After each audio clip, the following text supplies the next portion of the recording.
ಎರಡನೇದಾಗಿ ಈಗ ತಮ್ಮ ಬಗ್ಗೆ ಯೋಚನೆ ಮಾಡ್ಕೊಳ್ತಿದ್ದಾರೆ ಶಿಷ್ಯಂದಿರು. ಅಯ್ಯಯ್ಯೋ, ನಮಗೆ ನೀವು ಯೋಚನೆ ಮಾಡ್ಬೋದು, ಅಯ್ಯಯ್ಯೋ ನಮ್ಮ ಪರಿಸ್ಥಿತಿ ಏನು, ನಮ್ಮ ಮಕ್ಕಳನ್ನ ಕೊಡೋರು ತಗೊಳ್ಳೋರು ಯಾರು ತಗೊಳ್ತಾರೆ, ಯಾರು ಮಾಡ್ತಾರೆ, ಅಯ್ಯೋ ನಮ್ಗೆ ಯಾರು ತಾನೇ ಇದು ಮಾಡ್ತಾರೆ, ಹಣ ಸಹಾಯ ಯಾರು ಮಾಡ್ತಾರೆ, ಅಯ್ಯೋ ನಾವು ಅಕ್ಕಪಕ್ಕದಲ್ಲಿ ಕೆಲಸಕ್ಕೆ ಯಾರು ಕರೀತಾರೆ, ಏನು ಮಾಡ್ತಾರೆ, ಅಯ್ಯೋ ಇಲ್ಲಪ್ಪ ನಾವು ಹಂಗೆ ಹೋಗಿದ್ದು 3 ವಾರ 2 ವಾರ ಹೋಗಿದ್ದು, ಇನ್ನೇನಪ್ಪ ಬಿಟ್ಬಿಡ್ತೀವಿ, ಇಷ್ಟೆಲ್ಲ ತಾನೆ ಬಿಡು, ನಾಳೆನೇ ಭಂಡಾರ ಹಚ್ಕೊಂಡು ನಾಳೆನೇ ಮಡ್ಕೊಂಡು ನಾಳೆನೇ ಮಾಡ್ಕೊಂಡು ತೋರ್ಸ್ಕೊಂಡು ಹೋಗ್ಬೇಡ ಎದ್ರಕಂಡು ನೋಡ್ದೆ, ಅಯ್ಯೋ ಹೌದಲ್ಲ ಬಿಡು ಎದ್ರಕೊಬಿಟ್ಟವಳೆ, ಇನ್ನೊಂದ್ಸರಿ ಹೋದ್ರೆ ಆಮೇಲೆ ನಿನ್ನನ್ನು ಕೂಡ ಪಾಸ್ಟರ್ ಕೊಡ್ದಂಗೆ ಕೊಡ್ಬಿಡ್ತೀವಿ ಅಂತಂದರೆ ಸಾಕು. ನೀನೇನು ಮಾಡ್ತೀವಿ? ಅಲ್ಲಿ ಉಜಿತ್ತೆ ಇಲ್ವೋ, ಭಂಡಾರ ಮಾತ್ರ ಹಣೆ ಮೇಲೆ ಕರೆಕ್ಟಾಗಿರ್ತದೆ. ಅವ್ರಿಗೆ ಗೊತ್ತಾಗ್ಬೇಕಲ್ಲ. ಸೋತ್ರ ಇವಳು ಹೋಗ್ತಾ ಇಲ್ಲ ಬಿಟ್ಬಿಟ್ಟವಳೆ, ಇವನು ಹೋಗ್ತಾ ಇಲ್ಲ ಬಿಟ್ಬಿಟ್ಟವನೆ ಗುಡಿ ಅಲ್ಲ. ಈ ಥರ ಮಾಡಬೇಡ್ರಿ. ಈ ಥರ ಮಾಡಿದ್ರೆ ಪರಲೋಕ ರಾಜ್ಯವನ್ನು ಕಳ್ಕೊಂಡ್ಬಿಡ್ತೀರಿ. Alleluia, alleluia. ಯೇಸು ಸ್ವಾಮಿ ನಿಮ್ಮ ನೋಡಿ ಹೇಳ್ತಿದ್ದಾನೆ, ನಿಮ್ಮ ಹೃದಯವು ಕಳವಳಗೊಳ್ಳದೇ ಇರಲಿ. ಅಲ್ಲೆಲ್ಲೂಯ್ಯ. ನಿಮ್ಮ ಕೆಲಸಕ್ಕೆ ಕರೀದಿದ್ರು ಪರವಾಗಿಲ್ಲ, ನಿಮ್ಮ ಮಕ್ಕಳನ್ನು ತೆಗೆದುಕೊಳ್ಳೋದ್ರ ಪರವಾಗಿಲ್ಲ, ನಿಮ್ಮನ್ನು ಒಳ್ಳೆಯದು ಕೆಟ್ಟದ್ದು ನೋಡ್ದಿದ್ರು ಪರವಾಗಿಲ್ಲ, ಆದರೆ ಪರಲೋಕ ರಾಜ್ಯ ನಿಮ್ಮನ್ನು ಅನಾಥನಾಗಿ ಬಿಡಲ್ಲ, ನಿಮ್ಮ ದಿಕ್ಕು ದಶೆ ಇಲ್ಲದವರಾಗಿ ಬಿಡಲ್ಲ. ಅವರೆಲ್ಲರೂ ನಿಮ್ಮ ಮನೆ ಮುಂದೆ ಬಂದು ನಿಲ್ಲುವಾಗೆ ದೇವರು ಮಾಡ್ತಾನೆ. ಯಾಕಂದರೆ ದೇವರು ನಿಮ್ಮನ್ನು ಉಪ್ಪಾಗಿ ಇಟ್ಟಿದ್ದಾನೆ. ನೀನು ಉಪ್ಪಾಗಿದ್ದಿ ಭೂಮಿಗೆ. ಉಪ್ಪು ಎಲ್ಲರಿಗೂ ಬೇಕು. ಅಲ್ಲೆಲ್ಲೂಯ್ಯ. ಉಪ್ಪಿಲ್ಲದೆ ಜೀವನ ಮಾಡೋಕ್ಕಾಗಲ್ಲ. ಯೇಸು ಸ್ವಾಮಿ ನಂಬಿದ ಮಕ್ಕಳು ಎಲ್ಲರಿಗೂ ಬೇಕೇ ಬೇಕು. Alleluia, alleluia. ಅರ್ಥ ಆಯ್ತಾ? ಅವ್ರು ಉಪ್ಪು ಅನ್ನೋದು ಯಾವಾಗ ನೆನಪಾಗೋದು? ತಿನ್ನುವಾಗ, ಊಟ ಮಾಡುವಾಗ ಮಾತ್ರ ರುಚಿ ಗೊತ್ತಾಗಿದ್ರು. ಉಪ್ಪಿನ ಬೆಲೆ ಅವ್ರಿಗೆ ಗೊತ್ತಿಲ್ಲ. ಅಲ್ಲೆಲ್ಲೂಯ್ಯ. ಆದ್ರೆ ಉಪ್ಪು ಏನು ಅನ್ನೋದು ದೇವ್ರು ನಮ್ಗೆ ಕಲಿಸ್ಕೊಟ್ಟಿದ್ದಾನೆ. ಅಲ್ಲೆಲ್ಲೂಯ್ಯ. ಎರಡನೇದಾಗಿ ಯೇಸು ಸ್ವಾಮಿ ಹೇಳ್ತಾನೆ, ನಿಮ್ಮ ಹೃದಯವು ಕಳವಳಗೊಳ್ಳದಿರಲಿ, ದೇವರನ್ನ ನಂಬಿರಿ. ಯಾರನ್ನ ನಂಬಬೇಕಂತೆ? ದೇವರನ್ನ ನಂಬಬೇಕಂತೆ. ನಾವು ಮನುಷ್ಯರನ್ನ ನಂಬಬಾರದು. ದೇವ್ರು ಹೇಳ್ತೀನಿ, ನಿಮ್ಮ ಹೃದಯವು ಕಳವಳಗೊಳ್ಳದೇ ಇರಲಿ. ಕಳವಳಗೊಳ್ಳುವ ಸಮಯಗಳು ಬರುವಾಗ ನಿನ್ನ ಭವಿಷ್ಯದಾಗಲಿ, ನಿನ್ನ ಮಕ್ಕಳಲ್ಲಾಗಲಿ, ನಿನ್ನ ಆರೋಗ್ಯದಲ್ಲಾಗಲಿ, ಚಿಂತೆಗಳು, ಆ ವ್ಯಾಧಿಗಳ ಮಧ್ಯದಲ್ಲಿ ಸೈತಾನ ತರುವ ಪ್ರತಿಯೊಂದು ಶೋಧನೆಗಳಲ್ಲಿ, ಬಾಧೆಗಳಲ್ಲಾಗಿರ್ಬೋದು, ಜನರು ಎದುರಿಸುವಾಗ ಆಗಿರ್ಬೋದು, ಪರಿಸ್ಥಿತಿಗಳಾಗಿರ್ಬೋದು, ನೀನು ಏನು ಮಾಡಬೇಕು? ಕಳವಳಗೊಳ್ಳಬಾರ್ದು. ಮತ್ತು ಎರಡನೇದಾಗಿ ನಿನ್ನ ಹೃದಯವು ಕಳವಳಗೊಳ್ಳದೇ ಇರಲಿ, ನೀನು ದೇವರ ಮೇಲೆ ವಿಶ್ವಾಸ ಇಡು. ಯಾರ ಮೇಲೆ ವಿಶ್ವಾಸ ಇಡಬೇಕಂತೆ?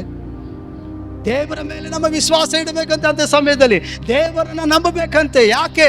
ಗಮನಿಸ್ರಿ, ನೀನು ಪ್ರತಿ ಸಮಸ್ಯೆಗಳಿಗಿಂತ ಯೇಸು ದೇವರು ದೊಡ್ಡವನಾಗಿದ್ದಾನೆ. ನೀನು ಅನುಭವಿಸ್ತಿರುವಂಥ ಸಾಲ, ದರಿದ್ರ, ಕಷ್ಟಗಳಿಗಿಂತ ದೇವರು ದೊಡ್ಡವನಾಗಿದ್ದಾನೆ. ಯೇಸು ಸ್ವಾಮಿ ಏನು ಹೇಳ್ತಿದ್ದಾನೆ? ದೇವರ ಮೇಲೆ ವಿಶ್ವಾಸ ಇಡ್ರಿ. ಕಳವಳಗೊಳ್ಳುವಾಗ, ಭಯಪಡುವಾಗ, ಚಿಂತೆ ಬರುವಾಗ ನಮ್ಮ ನಂಬಿಕೆ ಕರಗಿ ಹೋಗ್ತದೆ. ನಾವು ನಂಬಿಕೆಯಲ್ಲಿ ಸ್ಥಿರವಾಗಿ ನಿಲ್ಲಕ್ಕಾಗಲ್ಲ. ಅಯ್ಯೋ ಏನಾಗ್ಬಿಡ್ತದೋ ಯೋಚನೆ ಮಾಡ್ದಂಗೆ ಆಗೋಯ್ತದೇನೋ, ಇವ್ರು ಅನ್ಕೊಂಡಿಂದ ಆಗ್ಬಿಡ್ತದೇನೋ, ಇವ್ರು ಹೇಳ್ದಂಥ ಶಾಪ ನಮ್ಮಲ್ಲಿ ನೆರವೇರ್ಬಿಡ್ತದೇನೋ, ಇವ್ರು ಮಾಡಿದಂಥ ಮಾಟಗಳು ನಮ್ಮ ಜೀವಿತದಲ್ಲಿ ನೆರವೇರ್ಬಿಡ್ತದೇನೋ, ಅಯ್ಯೋ ಡಾಕ್ಟ್ರು ಹೇಳೋರೆ ಕಾಯಿಲೆ ಅದು ಹಂಗೆ ಆಗೋಯ್ತದೇನೋ, ಸೊದೋಯ್ತೇನೇನೋ. ದೇವ್ರು ಹೇಳ್ತಾನೆ, ಈ ಎಲ್ಲ ಸುದ್ದಿಗಳ ಮಧ್ಯದಲ್ಲಿ, ಸೈತಾನು ನಿನ್ನನ್ನು ಭಯಪಡಿಸುವ ಸುದ್ದಿಗಳ ಮಧ್ಯದಲ್ಲಿ ನೀನು ದೇವರನ್ನು ನಂಬು, ಹೃದಯ ಕಳವಳಗೊಳ್ಳದೇ ಇರಲಿ. ಎರಡನೇದಾಗಿ ದೇವರು ಹೇಳ್ತಾನೆ, ಯೇಸು ಹೇಳ್ತಾನೆ, ನೀನು ಈ ದೇವರ ಮೇಲೆ ವಿಶ್ವಾಸವನ್ನು ಇಡು.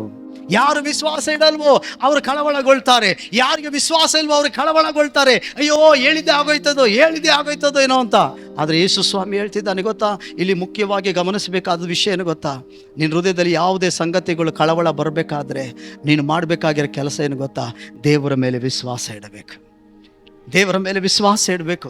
ದೇವರ ಬಳಿಗೆ ಓಡಿ ಬರಬೇಕು. ಮೊಣಕಾಲೂರಿ ಹೇಳಿ ಪ್ರಾರ್ಥಿಸಬೇಕು. ನಾನು ದೇವರೇ ನೀನು ನಂಬುತ್ತೀನಪ್ಪ, ನೀನು ನಂಬುತ್ತೀನಿ. ನನಗೆ ಬಂದಿರೋ ಶೋಧನೆಗಿಂತ ನೀನು ದೊಡ್ಡವನು ಸ್ವಾಮಿ. ನನಗೆ ಬಂದಿರೋ ಹಣಕಾಸಿನ ಸಮಸ್ಯೆಗಿಂತ ನೀನು ದೊಡ್ಡವನಪ್ಪ. ನನ್ನ ರೋಗಕ್ಕಿಂತ ನೀನು ದೊಡ್ಡವನು. ನನ್ನ ಭವಿಷ್ಯಕ್ಕಿಂತ ನೀನು ದೊಡ್ಡವನು ಸ್ವಾಮಿ.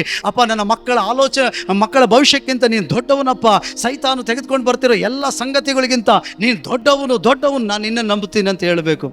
ಸೈತಾನ್ ಹೇಳುವಂಥ ವಿಷಯಗಳನ್ನೇ ತಲೆ ಒಳಗಡೆ ಇಟ್ಟುಕೊಂಡು ಅದನ್ನೇ ಯೋಚನೆ ಮಾಡ್ತಾ ನಂಬಿಕೆ ಕಳ್ಕೋಬಾರ್ದು.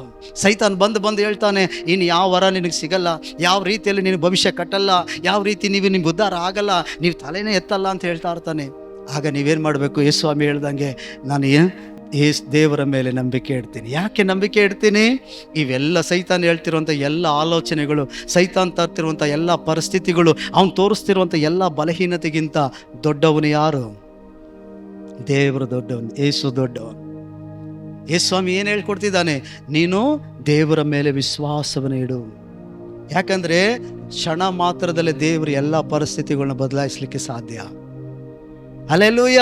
ನೀನು ಸೈತಾನ್ ಹೇಳೋದೆಲ್ಲ ಯೋಚನೆ ಮಾಡಿಕೊಂಡು ತಲೆಯಲ್ಲಿ ತುಂಬಿಕೊಂಡಿದ್ದೇನೆ. ಯೇಸು ಸ್ವಾಮಿ ಪ್ರಾರ್ಥನೆ ಬಿಟ್ಟು ಓಡಿ ಓಡಿ ಓಡಿ ಹೋದ್ರೆ ಏನೂ ಮಾಡ್ಕೊಳಕ್ಕಾಗಲ್ಲ.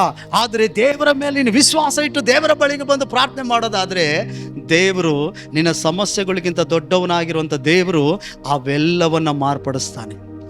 ನಿನಗೆ ಬಂದಂಥ ಶತ್ರು ಒಂದು ದಾರಿ 7 ದಾರಿಲಿ ಚೆದ್ರು ಹೋಗುವಂತೆ ಮಾಡ್ತಾನೆ. ನಿನ್ನ ಕಣ್ಣೀರನ್ನು ನಾಟ್ಯವಾಗಿ ಮಾಡ್ತಾನೆ. ನಿನ್ನ ಚಿಂತೆ, ಭಯ, ಕಳವಳ ಯಾವುದನ್ನು ನೋಡಿ ಎದುರ್ತಾ ಇದೆಯೋ, ಯಾವುದು ನೋಡಿ ನಿನ್ನ ಹೃದಯ ಕಳವಳಗೊಳ್ತಾ ಇದೆಯೋ ಅದರ ಮೇಲೆ ದೇವರು ನಿನಗೆ ಜಯವನ್ನು, ಬಿಡುಗಡೆಯನ್ನು ಕೊಡ್ತಾನೆ. ಹಲ್ಲೆಲೂಯಾ. ನಿನಗೆ ಜಯವು, ಬಿಡುಗಡೆಯನ್ನು ಕೊಡ್ತಾನೆ.